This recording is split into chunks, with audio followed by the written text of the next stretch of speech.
Black to Campbell. Campbell on the outside and try time to the skipper. Tyler Campbell.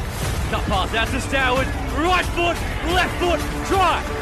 Reed Stoward in full flight. Inside to Campbell. Tyler Campbell. Media Vintage Sports Network presents Play-by-Play podcast with Jordan Hughes. Play-by-play rugby, back with you once again alongside these two characters. And once again, Tyler Campbell and Jordan Lanack, we invite him back once more and could be a regular fixture on the potty. Jordy, how are we? I'm good, mate. Excited to be back. How are we feeling off the debut? Got some good positive chat from it all? Yeah? Yeah? How'd you feel? Yeah, good, I think. I don't know. It was just, I feel like I was just kind of chatting, but I guess that's kind of what it is, isn't it? Tyler, you well? Bringing in a new dimension of fans as Geordie.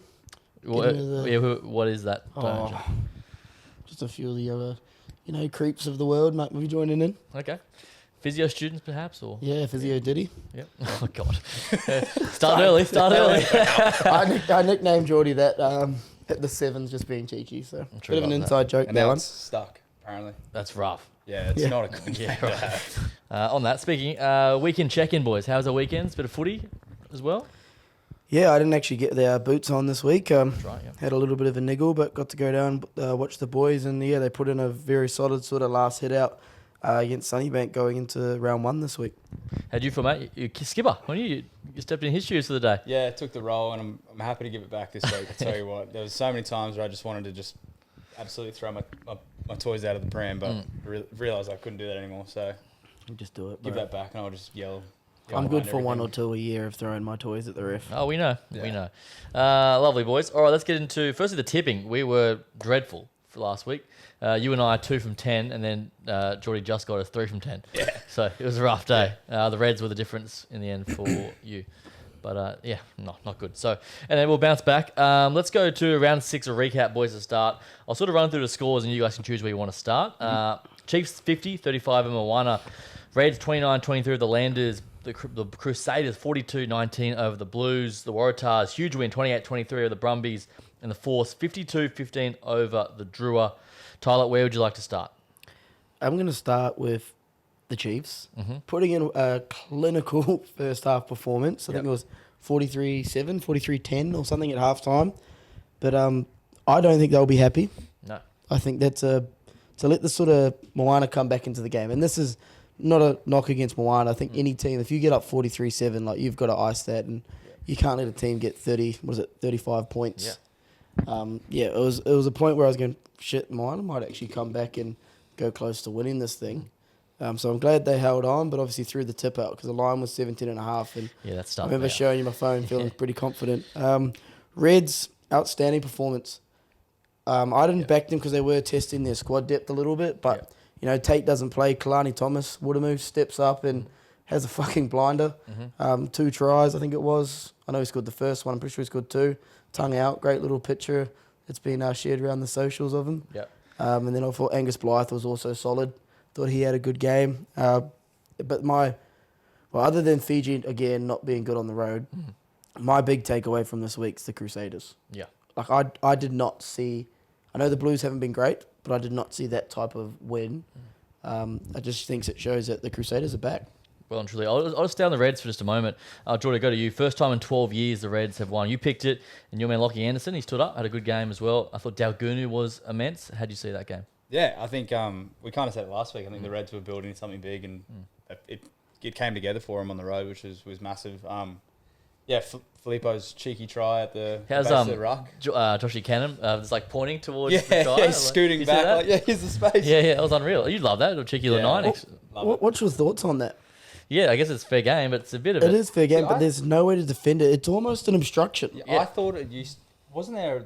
I'm pretty I sure don't know. because I've tried to do it a few times. Yeah, you'd probably be a good person to ask. Yeah, and I'm pretty sure once or twice I've been pinged for exactly that. Because Josh's body's almost like sealing off anyone around him. Yeah, and it's kind of almost like a hands in the ruck situation, but I guess at that 9 role, with especially the new rules where you can't really touch him. Yeah. Reminds me of the Bulldogs game on the weekend where the ref actually blew a penalty for going against the integrity and spirit of the game. That was wild. But that's sort of the similar situation. Like, obviously, it's a cheeky try. Reds put themselves in the right position to score that. But at the same time, Highlanders can't do anything to defend it. Yeah. But I suppose it used to be like the old Post pad. Yeah, the old post pad rule. True, yeah. Which they changed post-counted, because yeah. Augie Pulu started ripping the post pads off whenever they were in Yeah, kicking. teams were putting post pads on that were And I 3 understood meters that. wide. Oh, right, yeah. Yeah, well then there was that, I don't know if you guys saw it, the NPC game, Augustine Pulu. Yeah, just Ex-All ripped it Black off. ripped it off, threw it into the in goal when they were picking and driving there. So Oh, my God. yeah, like because they couldn't defend it. Yeah, like, fair. which I think is also a fair game because you're going, fuck, with post pads, I can't do anything. Well, there's the integrity of the rules again right there. Yeah. But So that, yeah, real interesting one. yeah, huge win for the Reds. Tangi Tau, you mentioned last week, one to watch. He's electric, eh? That Landers try was fucking unreal. Yeah. But yeah, he's a, I think you've got to bring it up later, but he's a possible bolter for the All Black squad. Yeah. He's one to watch, but his only issue is outside backs is not somewhere where the All Blacks are struggling at the moment. So interesting to see how that plays out the next couple of months. Yeah, so huge for the Reds. They're the real deal too, without obviously Fraser and Tate. So big win over there. We'll go Crusaders as well. They have really bounced back. They're just the Blues are just dreadful, but the Crusaders are just unreal. Geordie, I'll go to you. Yeah, probably a bit of both. I was Yeah. actually talking to Cole Forbes middle of last week. The Blues sort of back three. Yeah. And he was saying the morale in their camp at the moment is just exactly that. They don't know what's going on. They're just hunting for a win. And I think, talking to him, he was kind of saying, like, if there's a time and place to do it, it's at Eden Park in this sort of game. And they obviously couldn't get there. So I don't know what's going on. I don't know what needs to change. But, yeah, something needs to happen for them. It's a tough one. And it shows you how good the Crusaders were that 7-year period. Yeah. Blues win last year, and they're struggling to go back to back. Like, I'm not writing them off because they've got enough talent that they can push into a 6th seed and win the comp. But it's almost now or never for them. It's dangerous times. It just shows you the sort of mindset that Crusaders run had, that they were able to front up year in, year out and win a comp. Yeah. It's obviously not easy, and we've seen the repercussions of that with the Blues because their team's pretty similar. If anything, it got better. Yeah. You had Bowden Barrett. I know he's out injured at the moment, but But they had Perifetta back in the weekend. Perifetta was yeah. back. Like, I know the only player really that sort of left that I can think of is Akira Ioane. But yeah, they just haven't fired this year. And I think a few of them, the way other teams are playing, like their All Black spots will be tough to sort of hold on to. So it's going to be interesting to see how that all goes the next couple of months. I think the way the comp's shaping up as well, like there's been previous years where teams can get off to a slow start and sort of catch back up, but at the moment it's so up and down with everyone. And I mean, not that our tipping is probably the best point of call, but like to tip 2 out of 10 and 3 out of 10 is. Yeah. I think it goes to show you what the comp's doing. Well, the ladder right now, the top 6 is 4 Australian teams, 2 Kiwis. Yeah, like when was the last Unheard time of. that was Yeah. a thing? So on the Crusaders, the young 10, Kevin, is it? Yeah, Taha. He's Taha going, Kemena. what do you make of him? He's a talent, and he's actually a Waikato boy. Yeah. Handboys. Yeah, Him and Noah Hotham actually were the 9 and 10 for the first 15 there. True. I think they won a national championship. Don't quote me. Yeah. But yeah, they've obviously progressed into that Crusaders system together, and they're both looking real solid. So it's good to see the more minutes he gets, the better he's getting, and I think he's sort of a future All Black 10. He's got the sort of skill set that he was sort of mould around that Richie Mwanga. Good feet, good kicking game. As he grows into that game management role and starts to sort of understand and learn from guys like James O'Connor, who's over there now, it'll be very, very interesting to see how he goes. And he's been good, O'Connor, coming on. I think a perfect balance between what those two. Yeah, you get the experience and you get the young kid who's developing and just getting better week by keen. week. The Crusaders this year have showed me the influence of Will Jordan, what he's had. Obviously missed last year, comes back. I don't know there's other guys that missed last year, but he is the key factor, I think. I'll also put it down to Ethan Blackadder. Yep. Like, I know he played a couple of games last year, but when you have a mongrel like that in your forward pack that's leading from the front, and then you get a guy that one is explosive and probably one of the best X factor players on the planet, and someone that looks like he does a lot of directing. You can hear him sort of talking, and you can see it on the tape with the way he's swinging around and organising. Like, it's just made a massive difference bringing those two guys back into that squad. Let's go to now the Waratahs. Massive win, 28-23. They broke the 13-game streak against the Brumbies at home. Huge for the Tars. Yeah, it's big. I think that was not something I saw coming. But in saying that, like, a standout for me for the Tars was probably Max Jorgensen. Like, everywhere on the field, he was there. He was just crushing it. Rob Leota sitting on the edge as well. Like, for any other team in the comp, if you're looking up and you're a winger or a centre and you've got him coming down your channel. You saw Muirhead look up and go, oh, God. Yeah, plus boys coming in and outside of him, you're just in a world of hurt. So I think, they structured it really nice. And again, probably something that a lot of people weren't seeing. But if that's what they're going to deliver, especially in a game like that, when they're starting to get a bit of momentum behind them, they could be a real threat coming into the sort of later end of this. And far from full strength too, as we know. Yeah.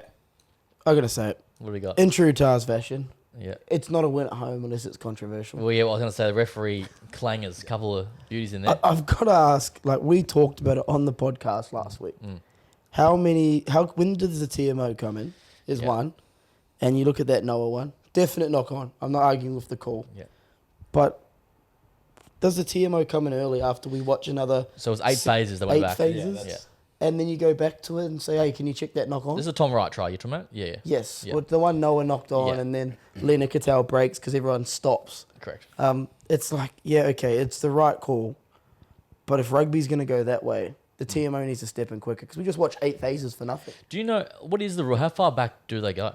Like, I don't know. there's no black and white? Because some refs go, No. no, we've gone Yeah. too far. Yeah. Fuck it, play on. Yeah. Some are, Ben O'Keefe on the weekend. Ben O'Keefe, wasn't it? It was okay, yeah. Yeah, goes, oh, can you check that? And I was going, what knock on are they checking? And there was literally 8-9 phases earlier, and you're going, shit, a lot has happened since then. And it wasn't 8-9 phases of pick and drives. Yeah. It was 8-9 phases across the field a little Playing bit. width, for sure. Tom Wright gets in the corner, and I think that was a massive momentum swing because Brumbies end up scoring next still, but it took them a while to get back into that position. Yeah. So if they score there and then they sort of grind out, I think that we could have had a different result to that game. But yeah, again, it's controversial, and I just feel like the Tars have had a couple of them go their way this year, but I think it was the right call. I will say. Yeah, I was going to say, so what's your opinion? Are you happy with that? I'm happy with the call because it was definitely a knock on. I'm not What happy about with the process? No, I'm not happy with the Okay. process. So how do you change it? What do you want to do? Well, I think there should be, like, I know in league it's obviously a bit different because every tackle is a bit of a reset, but in league they'll go, can you check the lead up to that try? And it's obviously that one phase. Yeah. In union, I think they should put, A number on it? Or? yeah, if it's like a knock on or a forward pass, maybe 2-3 phases. If it's foul play, like we said last week, go back as far as you want. Yeah, But okay. like if you've got the ref who at that level should be in the spot to see it, Yeah. you got your 2 ARs who are just as qualified, and then the VAR upstairs, like If they missed it, they missed it. 100%. Apart at a certain point. Yeah. Tyler? It's tough because if it gets missed, you saw it with the DMAC try, people blow up. Yeah. If you come back that many phases, people blow up. Yeah. And it's not just I'm a fan of this team, I'm a fan of that team. It's a rugby thing that you're like, why are we going that far back? Like as an All Black fan, I was headbutting the wall when they did it in Adi Savira at the World Well, Cup. there you go. Raise the stakes. The World Yeah. Cup final and stuff. Then we're... And it's like, it needs Yeah. to be either a certain law or can the TMO come in earlier? Can we go, like, how long does it take to check? That was a pretty obvious one. Like, hey, that was a knock on. Yeah. He can go back. He can quickly rewind. Well, I think so. One or think two so- I think phases so, and yeah. then, queue up the ref and the ref goes, oh, okay, mate. Blows it up, blows the whistle. We come back and then we're set. We go from there. Like, we don't have to watch 8-9 phases and then go, oh, Yeah, another, shit, that's another right. minute of footy Yeah. where boys are That putting happened. on. Because it was good footy too, and then it was all scrubbed out. And to me, that's just a minute of nothing now. You just lost a minute of genuine playtime. Yeah. Yeah, and then do they? I mean, if you up the stakes, going to higher games, if it's really tight. Do they get that time back when they've just wasted that, or is Yeah. like too many moving A lot parts? of grey. A lot Yeah. of grey. The Jorgensen in or out call. Did you see this? When he kicked for touch and his foot was on the line, but then they were saying whether he caught it. You know, he said this at all? No, I didn't see that one. No. Okay, I won't talk about that. Yeah, shut That was a dubious call as well. Tristan Riley, his try. The kick Yes. over the top. We've got some wheels, eh? Yeah, Good footballer. Yeah. Yeah. You guys ever experienced him in schoolboys or anything? Or was he a bit older? I think he's younger. Yeah, younger. than We're us. getting up there, mate. Yeah, I forget actually. We're getting old yeah. now. Speaking of getting up there. Yeah, like, What is it? Settle down, son. 2 weeks? No, we've got time. Got time. Get down. Big 3-0, so. Alright. Yeah, all right. Let's not talk about that. Jack Jerbasini, the crossfield kick at the end. I Gun. thought that was fucking unreal. Yeah, Pinpoint. so good. Good to see it. Interesting. Yeah. Again, it's that balance of bringing someone a bit more experience on, and look, he's showing his age a little bit. I will admit that. Sorry, Jack. But he's still got a lot of quality footy, and he looks One of the like he's biggest sorta- boots, I'd say, in the comp. Oh, He's in massive. his prime. Oh yeah, I remember Yeah. him back in the day. I remember like NRC, he'd bang him over from 55. Oh. Like, But the thing with him is, it never looks like he's kicking it. Like, so he was at the Chiefs for a bit, oh, true. Yeah.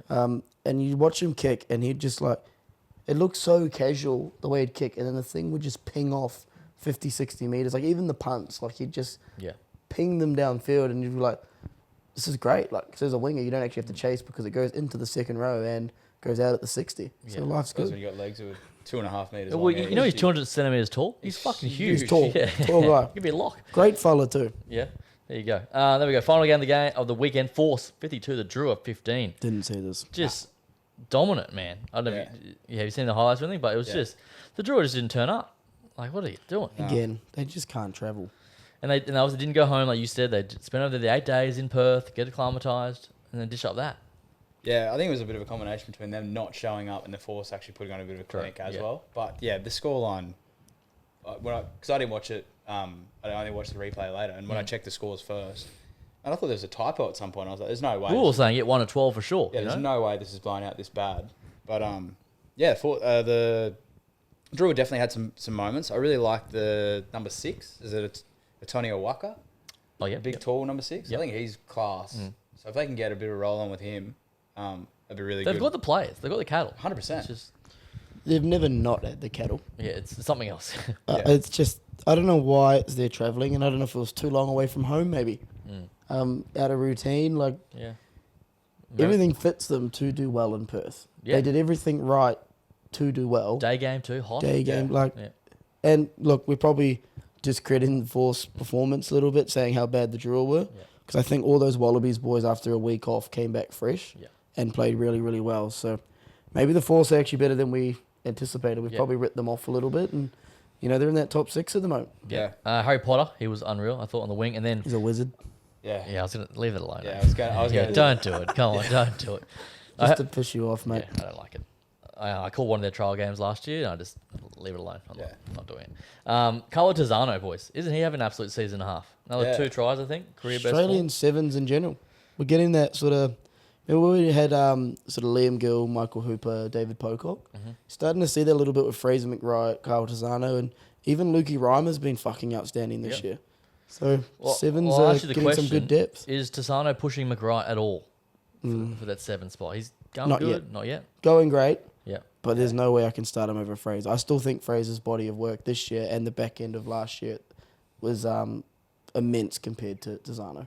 Yeah. I think you saw the difference when they both played at test level last year.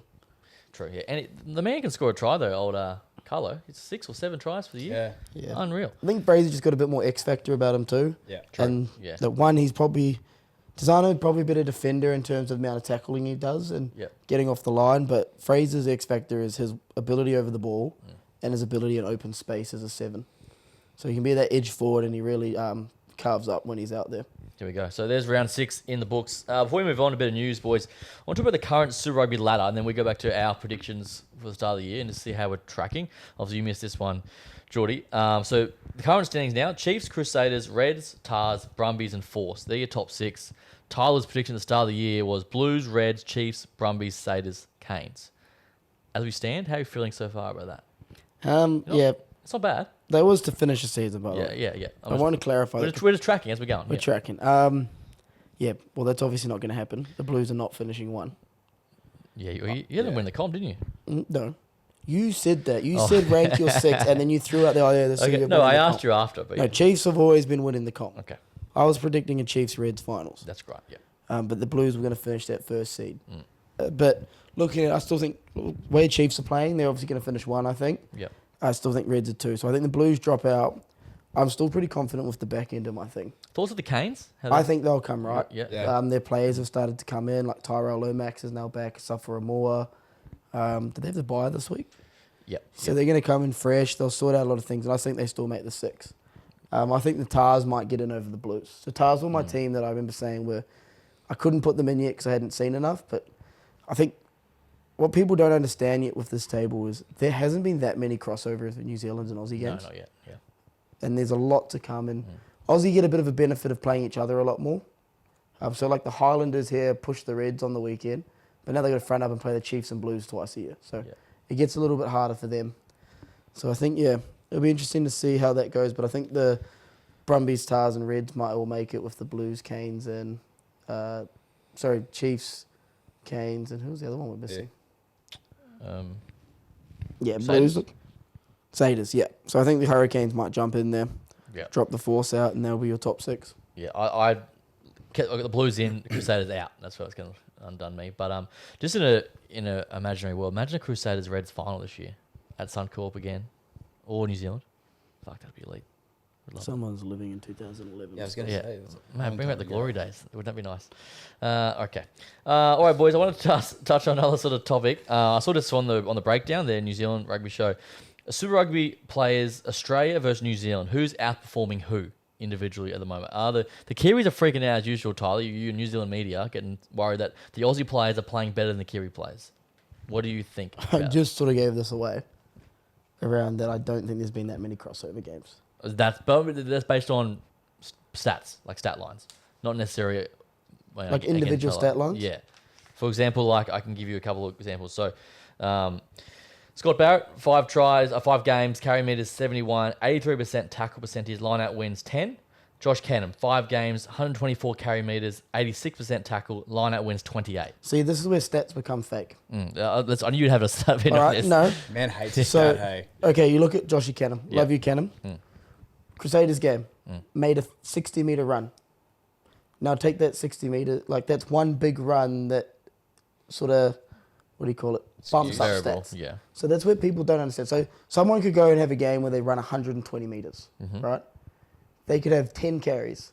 9 of those carries could be like a meter, and then they have say 2 meters, so that's 18 carry meters, and then they have a massive run or something like that. Do a line that break, sort of, yeah. you could run a 100-meter try. It'd be like Tangitau. Like his run meters would be out the gate. The guys had 3 or 4 full lengths of the field intercepts this year.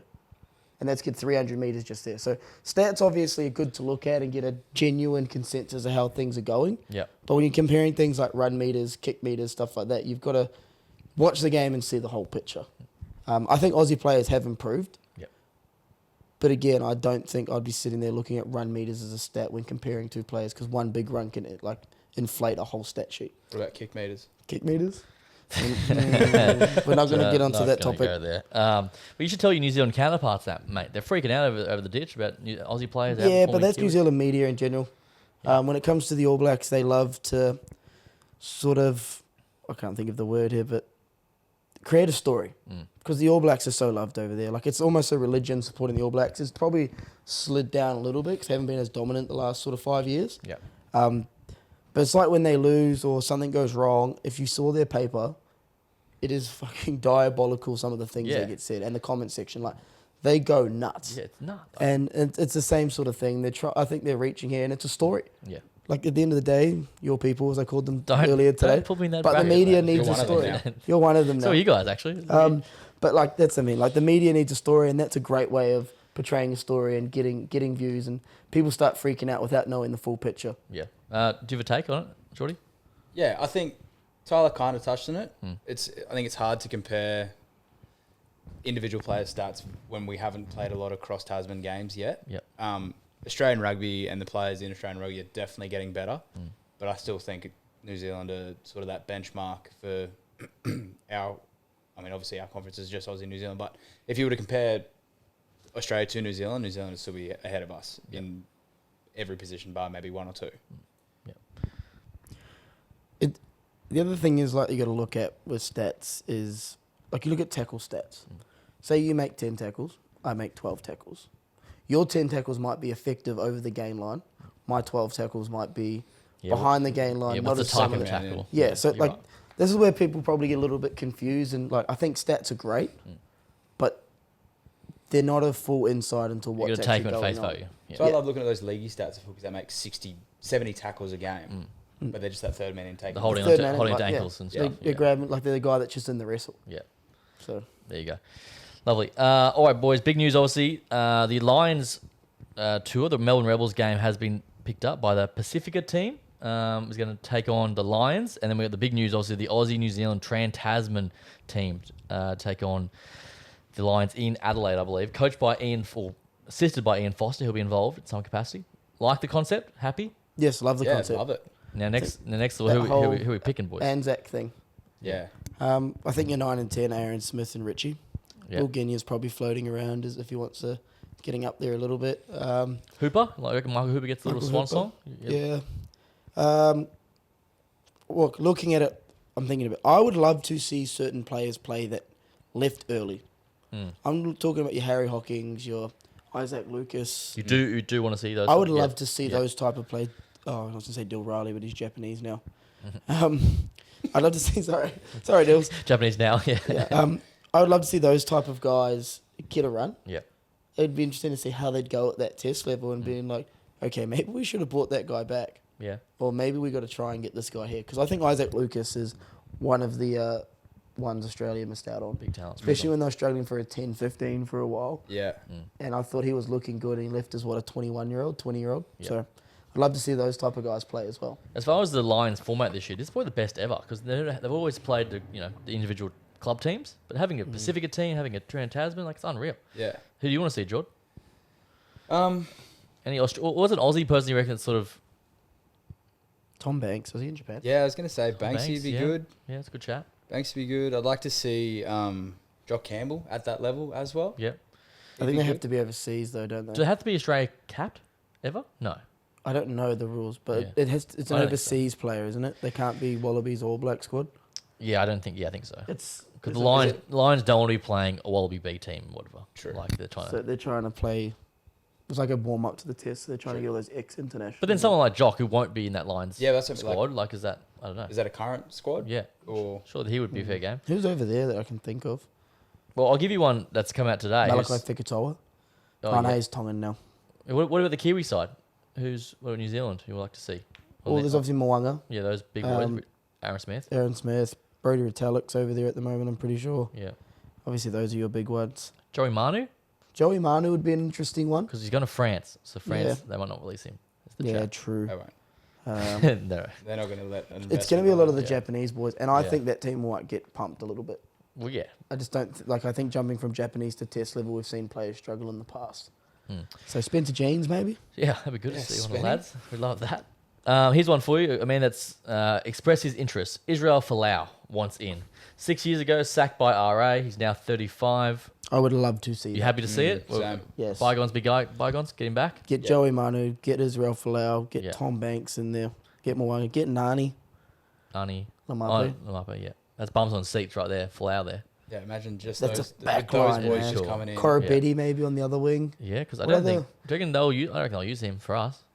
No, I think he's sort of on the way out, Yeah. a bit old. Yeah, that's good. Marika. There'd be imagine that I'm just thinking there could be another winger out there that I'm missing. But like if you think Aaron Smith, Mo'unga, Nani, Joey Manu, Yeah. get Folau and Tom Banks out there. It's juicy, isn't it? Get Corabetti on another wing. Is there anyone else we're missing? Probably more Kiwis. God, yeah. I'm trying to think of other wingers that have left in the last couple of years. Leicester, Whanganuku, Yeah.